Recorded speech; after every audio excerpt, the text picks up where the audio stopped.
pemeriksaan tracheostomy hari ini. Jadi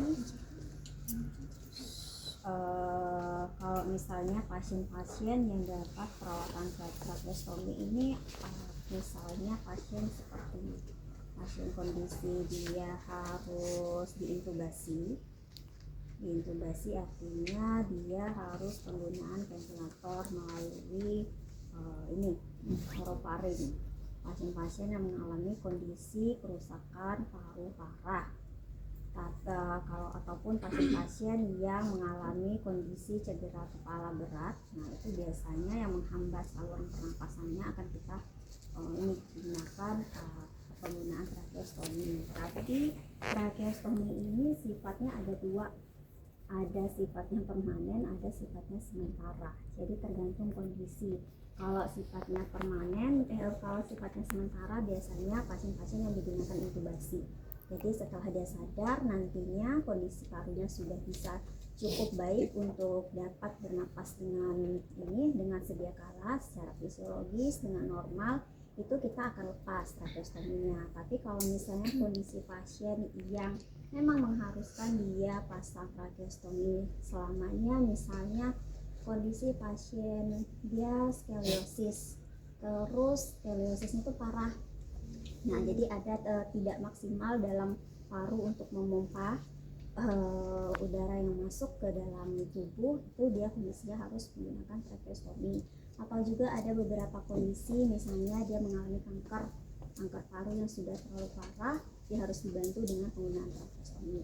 Jadi beberapa kondisi yang mengharuskan dia penggunaan tracheostomi seumur hidup secara permanen gitu ya. Jadi kalau misalnya tracheostomi ini harus dirawat, apalagi kalau kita ketemu pasien-pasien yang dipakai tracheostomi di rumah sakit, itu kebanyakan pasien-pasien yang diintubasi atau pasien-pasien yang nggak sadar, pasien-pasien yang menggunakan ventilator. Nah, jadi kita harus melakukan perawatan luka untuk area tracheostominya untuk menghindari terjadinya infeksi atau terparah area luka di bagian tracheostomi seperti itu. Nah, untuk prinsip tracheostomi ini perawatannya prinsipnya steril. Tapi untuk tracheostomi biasanya sebelum melakukan perawatan kita akan suction ya, Dek ya. Nah, bedain dulu nih suctionnya, nanti kalian akan dapat di Bu Fitri ya.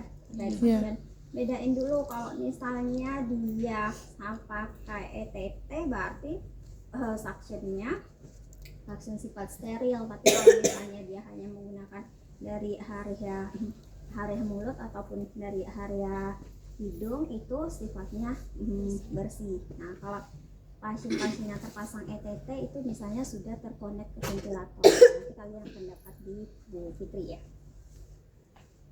Nah, untuk pasien-pasien yang penggunaan tracheostomi, perawatan tracheostomi, jadi sebelumnya itu kita auskultasi dulu bunyi nafasnya seperti apa, apakah ada penumpukan cairan atau tidak.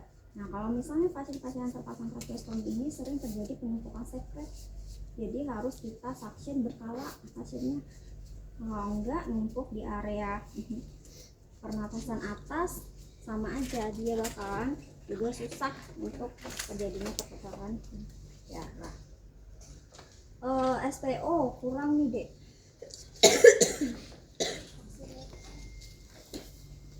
Pertama kita cek dulu pernapasannya, gagingnya parah atau tidak, banyak terjadi penumpukan cairan atau tidak. Oh, ternyata gagingnya masih parah, penumpukan cairannya masih ada.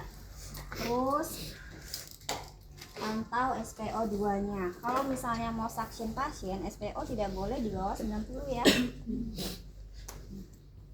Lihat, katakanlah misalnya SPO-nya di atas 90, di sini masih bagus. Nah, ada juga kalau misalnya pasien-pasien terpasang tracheostomi ini dia dipasang oksigen kanul di sini. Kalau misalnya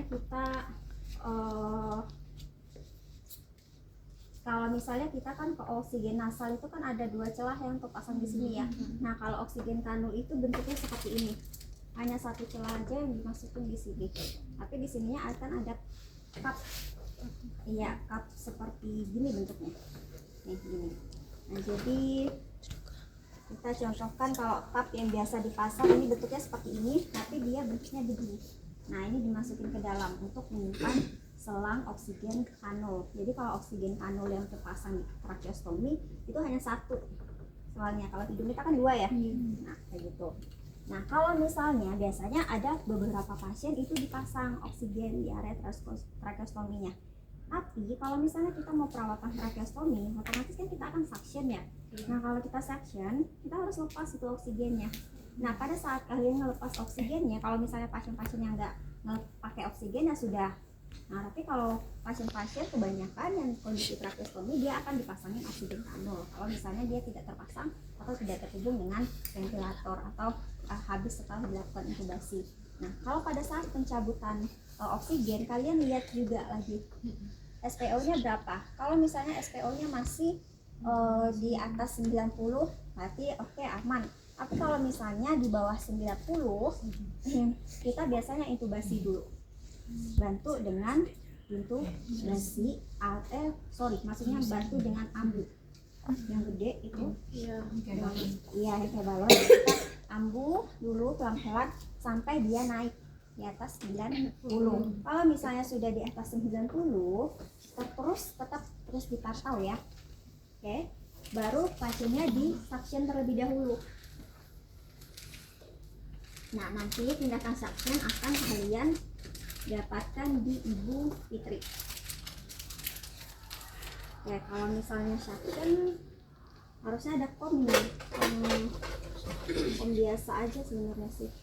Ini 21 ya, dikeluarin dulu. Ada kok nggak di situ? Akan air steril ataupun yang ACL. Air steril artinya di situ Aquades ya. Iya.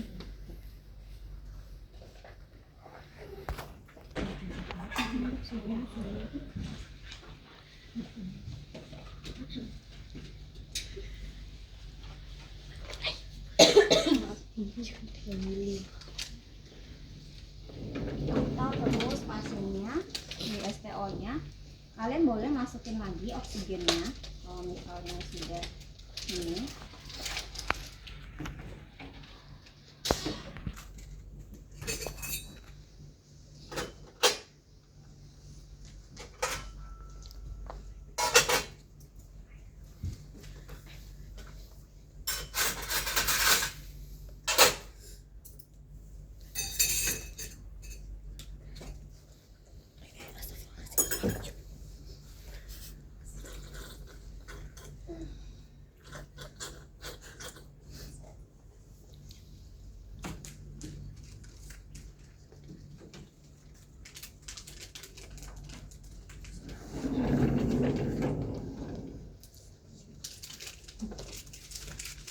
ini kan kondisinya masih steril ya.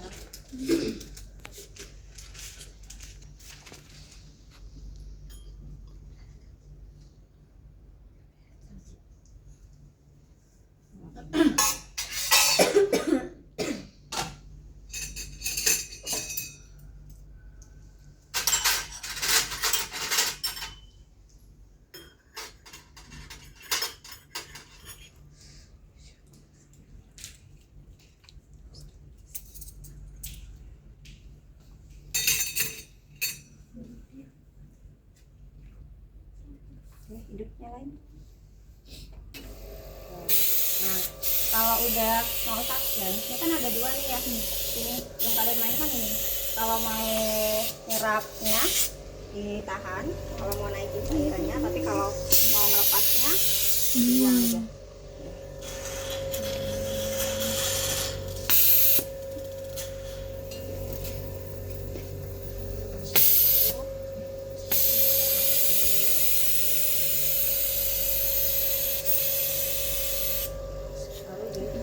Pada saat nariknya, kalau pasien punya refleks batuk. Tapi kalau pasien-pasien yang nggak punya refleks, pasien-pasien nggak sadar pada tracheostomy, itu kalian tunggu hitungannya 10 detik. Baru tarik, lepas lagi, bersihin lagi.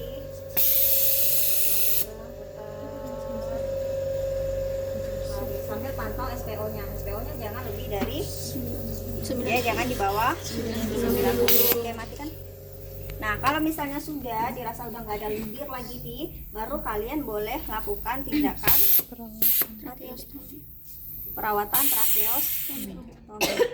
Dipencet ke off ke bawah. Oke, udah. Kalau misalnya sudah seperti itu,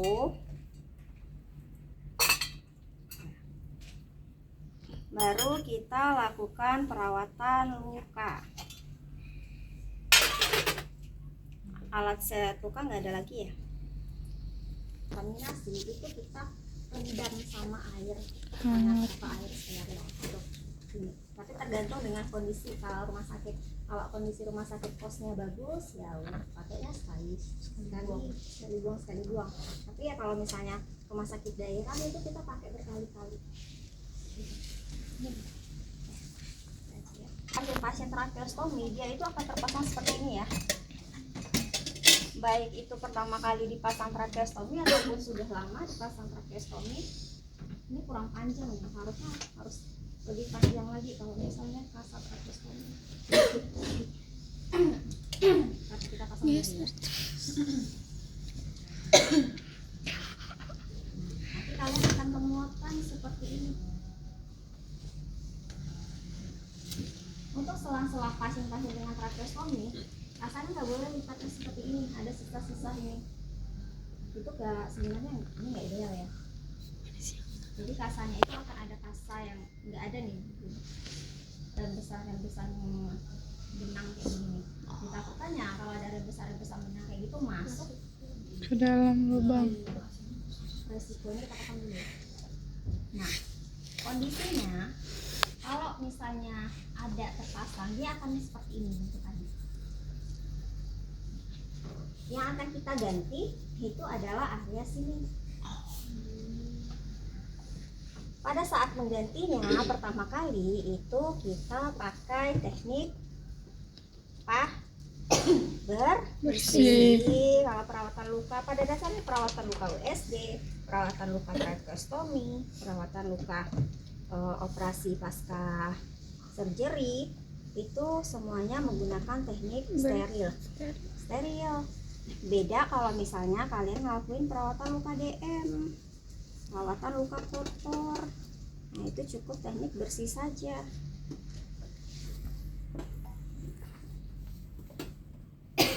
Kita siapin alatnya terlebih dahulu. Ini siapin di bawah. Ini banget.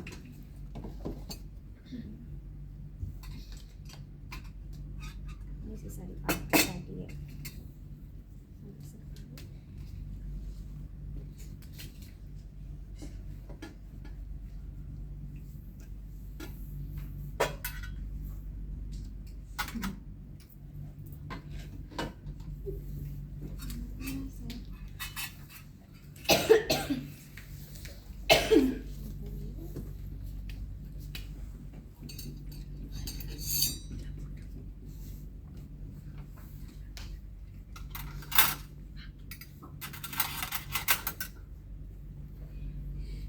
Ambil satu dulu. Saya mau lihat dulu kondisinya.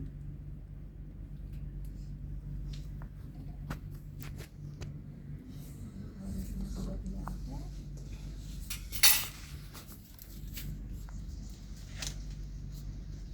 Langsung ganti dengan steril.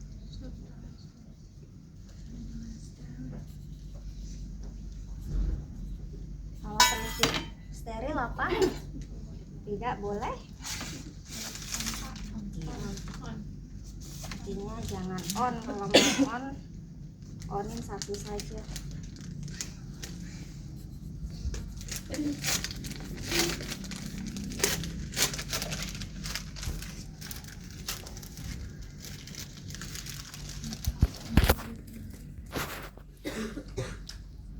Saya siapkan alatnya.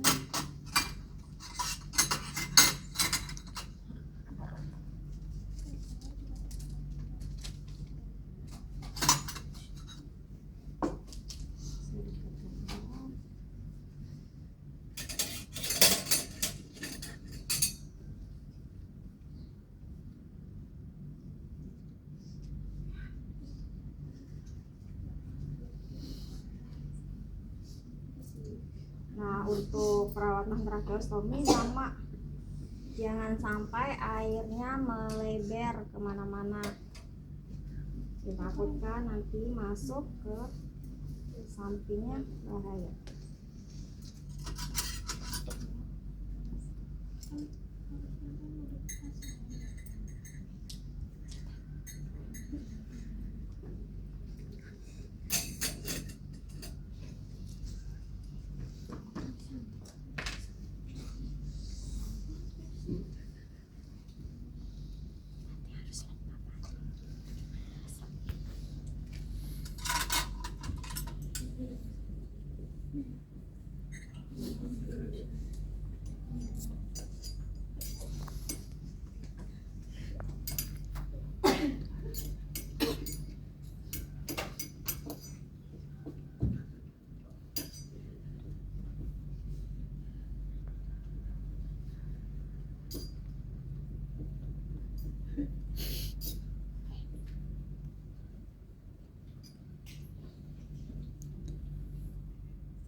Biasanya pasiennya sadar atau nggak sadar? Kebanyakan kasusnya pasiennya nggak sadar.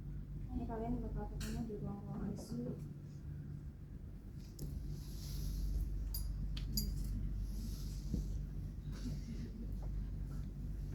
Rata-rata pasien tracheostomi kebanyakan di ICU. Basahnya nggak apa-apa basah. Kalau harus basah. Kan dibersihkan sampingnya, makanya kalau basah jangan sampai airnya masuk ke lubang. dalam. Kalian kan bisa mengira-ngira tuh asal-asal lembab aja. Nah, bersihin area samping-sampingnya. Kalau misalnya sudah bersih, lihat kalau misalnya nggak ada peradangan, nggak ada kemerahan di bagian area sini, nggak, kita lihat itu di area pinggir ya. Berarti kondisinya bagus, nggak ada terjadi infeksi. Nah, setelah itu saya ambil kasa kering.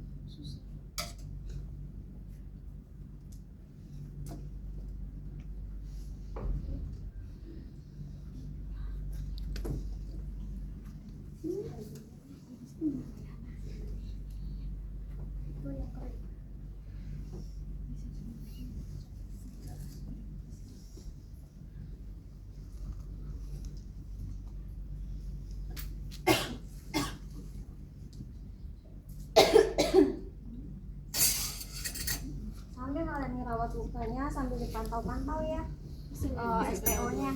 Kalau misalnya SPO-nya ini turun, kalian stop dulu perawatannya. Terus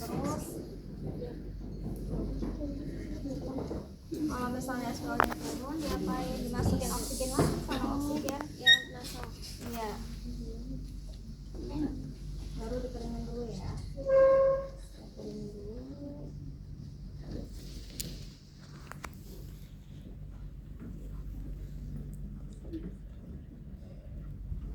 Kalau sudah rasa kering, sudah dirasa cukup, baru ya masukkan. Kalau tracheostomi kita nggak perlu pakai salep, nggak perlu dipakaikan apa-apa.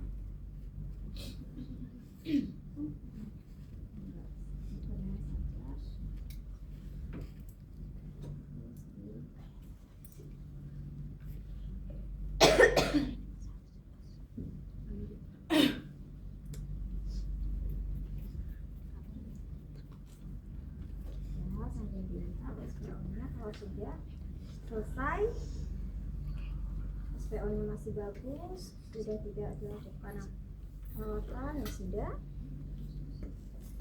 Nah, kalau misalnya seperti ini, kita lihat ini area ini. Kalau ininya masih bersih ya jangan diganti. Tapi kalau ini dirasa sudah kotor, diganti. sudah on ya.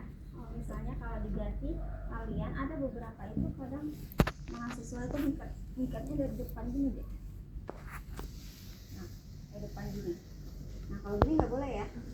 Tapi kalian kalau misalnya mengikat harus dari belakang.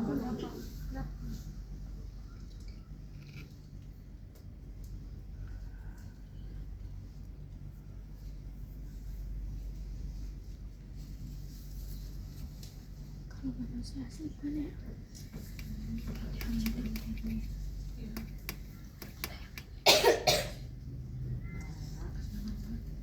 Saya nggak terlalu suka misalnya paling susah.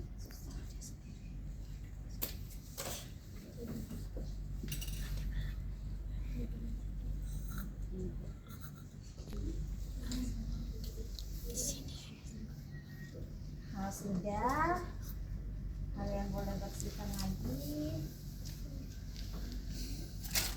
Kalau dirasa masih ada ini, Kotoran. dimasukin lagi. Iya, oksigen kanulnya. Kalau misalnya ini stabil ya, tapi ada juga kalau kita melakukan perawatan itu kita kadang lepas pasang oksigen kanulnya. Dirasa kalau di sininya di bawah 90 ya kita pasang lagi. Kalau misalnya masih di atas 90 ya lepas dulu buat sementara. Intinya kalau oksigen itu dipasang pada saat kondisi di bawah 90 ya.